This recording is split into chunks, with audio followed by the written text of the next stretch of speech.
Have you ever felt like you're missing out on meaningful connections or life experiences?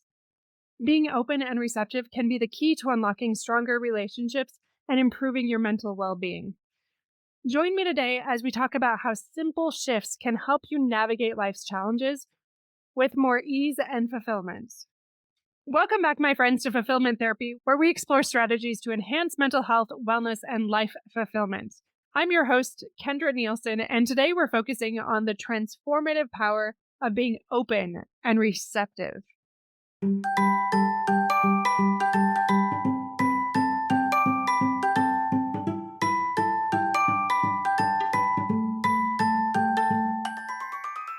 Hey parents, welcome to Fulfillment Therapy. Do you want to raise your kids better and have a stronger marriage? Are you up late at night researching marriage and parenting tools and self-care tips?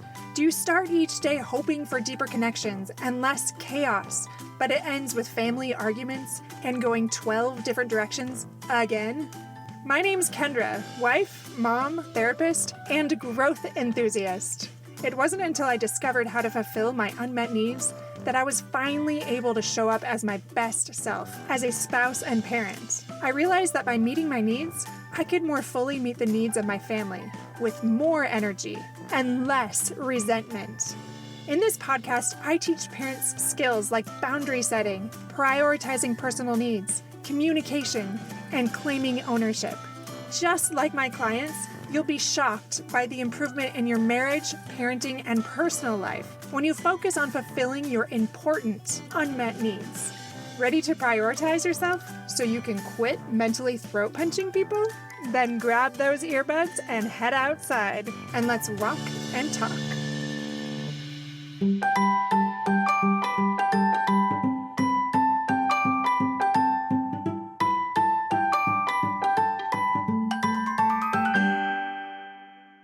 This mindset can truly help us break free from feeling overwhelmed and stuck, allowing us to find more enthusiasm and passion for life.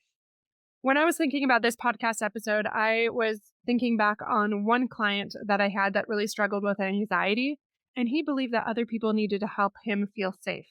He thought that his family should create this bubble around him to protect him from the world. However, when we talked more about this through a few different sessions, in one pivotal session, he was able to confront some of his fears, and he began to open his mind to the idea that most people are safe, even though that was very hard for him to cognitively believe. Well, this small shift led to some amazing changes. He started challenging his cognitive distortions or those irrational beliefs and stopped avoiding social interactions. And as a result, he had transformational conversations and formed these deeper connections that were just waiting for him to step forward with that openness and that receptivity. I remember when he talked about this the following session after that pivotal one, he just said, there are so many things that I've given up because of my fears, and I didn't even realize what I was sacrificing. He talked about how amazing it felt once he started to be more receptive, once he started to open his heart to the idea that maybe these things were in his lane, his side of the street, and not necessarily a reflection of the real world. Now, that didn't mean that all of a sudden he stopped having fears, but he started to see them in a different light that served him and his family better. And I will come back to that story in just a minute. I want to talk more about openness and receptivity. So being open and receptive means embracing those new ideas, those new perspectives and experiences with an open. This allows us to feel heard and understood, and is so closely tied to our mental health. Brené Brown said, vulnerability is the birthplace of connection and the path to the feeling of worthiness. Now, what does worthiness have to do with openness and receptivity? For parents, this might mean listening to our kids without judgment and creating a safe space for them to express themselves freely. As a spouse, this might mean looking again at some of their common complaints that they have about your relationship or about you, and finally taking ownership for your part so that you can both grow more fully. I know my husband and I have to do this all the time, and it can be really difficult to come face to face with those things. For example, if they're saying, you're too sensitive, you're so defensive, you're distracted during family time, any of those things, that might be an opportunity to take some ownership and be more open and receptive to what is being said instead of just shutting down. Now, I'm not saying their approach couldn't use some help because that's probably their side of the street thing, but recognizing what those patterns are and being open and receptive to what your part in that is.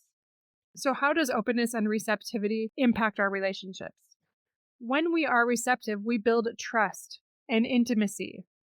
It improves our communication and our conflict resolution skills. For example, a spouse who is open about their mental health struggles can create a supportive environment where both people feel understood and valued. And then this openness can lead to a more empathetic and compassionate relationship. That actually reminds me of my son the other day. He's more private about a lot of things, and he was being very reactive towards a lot of us and just not being kind. And after the second day of little reminders to be kind, I finally took him on a drive and I just said, "Hey, I'm not going to force you to tell me anything that you don't want to." And it also impacts the environment of the home. When you're not willing to be open and vulnerable and share some of those things, it's hard for us to be empathetic and patient. For example, if I just kept yelling at you and harping on you and I didn't share why I was struggling, that would be really hard for you to understand. But if I shared something like, "It's my brother's death day and I'm feeling raw and emotional today and I'm sorry for reacting the way I have." Once you know the reason, it's easier for you to be patient and empathetic towards me. But son, when you don't share anything, it's hard for any of us to do that. So we're not able to feel close to you or patient or as kind. So just keep that in mind when you think about what to share and what not to share and how it impacts everyone else too. Now, did he suddenly want to share everything? No, but I'm hoping that I'm planting those little seeds that eventually will bear fruit. Now, we talked a little bit ago about those cognitive distortions. How do we challenge those, and how does that tie to openness and receptivity? Being receptive involves challenging those negative thought patterns or those cognitive distortions. When we do this, this helps reduce anxiety and depression by allowing us to see situations more realistically. Remember that in the case of my client, he kept seeing the world in a way that was tainted by his cognitive distortions that wasn't a true reflection of what the world was. Another example is that a parent might challenge the belief that they have to control everything to keep their family safe. And instead, remember that things are beyond their control. When we're open to new solutions, that can really benefit our family instead of that tight control. We can also let go of wanting others to reinforce our irrational thoughts or our faulty thinking and simply stop and challenge them ourselves. And maybe this time validate what other people are saying instead of arguing with them again and again.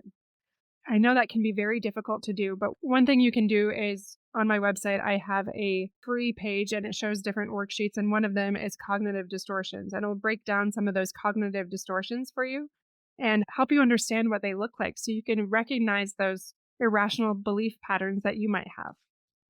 Now, let's talk about how this applies to parenting. So, open minded parenting encourages our kids to explore different viewpoints and learn from other people. This helps our kids develop that resilience and that adaptability, and is so important for navigating this earthly experience.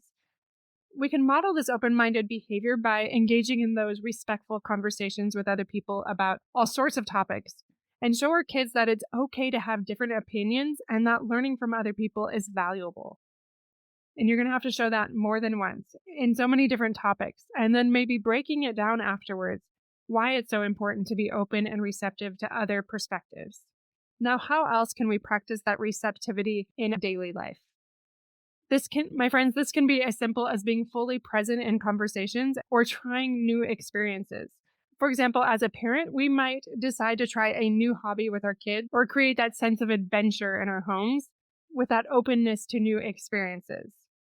Glenn Close said this: "What mental health needs is more sunlight, more candor, and more unashamed conversation." So when we're open to those new experiences, those conversations that maybe we're not always comfortable with, we can create a more supportive and understanding environment and model to our kids that this is okay. Maybe this is unknown and this is different from our own culture and our own perspective, but that's all right. We can be curious and interested in it instead of being so fearful and afraid and shut down. We can be open. We can be receptive. And again, model what that looks like. And if you don't feel like you're there yet, think of that mentor that does a really good job. Like I've mentioned this before, but my aunt does so well with this. She just has this loving curiosity, even when the perspectives are different, and you can't help but feel loved and safe in that environment. And that's what we want to create for our children and our loved ones and really anyone we encounter. So let's recap a few of those points from today. Number 1, embrace that vulnerability. Be open and vulnerable because that leads to deeper connections and this sense of worthiness. Transform your relationships with that openness, that greater trust, that deeper level of intimacy, and that better communication. Challenge those negative thoughts and be receptive to those cognitive distortions. And don't expect other people to reinforce these beliefs that might just be a paradigm that you are in that is not necessarily a reflection of true reality. Also, practice open-minded parenting and encourage that resilience and that adaptability in your kids by embracing different viewpoints and having conversations around things that maybe you weren't as comfortable talking about before, but maybe it's time. And for that last point, practice daily. It's okay to bring this up to your kids. Like, we be more open and receptive in our home. We want to practice more of that vulnerability, and we want to be more open to different ideas and adventures because we recognize how this will improve our mental health and wellness and our life fulfillment. Don't be afraid to just call it what it is. Maria Rilke put it really eloquently, and she said, openness, patience, receptivity, and solitude is everything.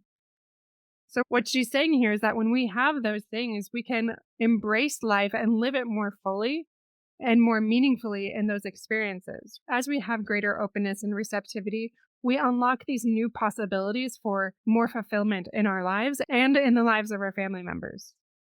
I just want you to visualize somebody that is very open, very receptive.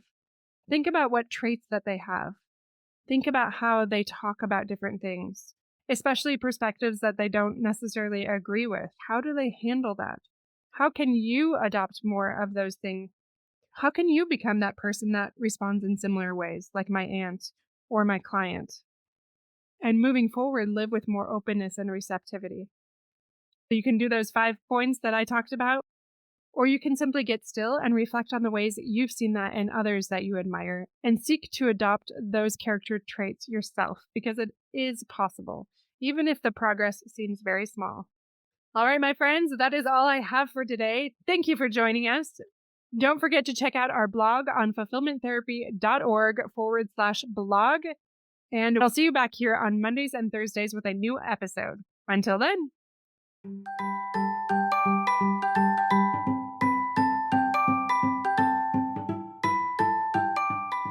Hey friends, I hope you enjoyed today's episode.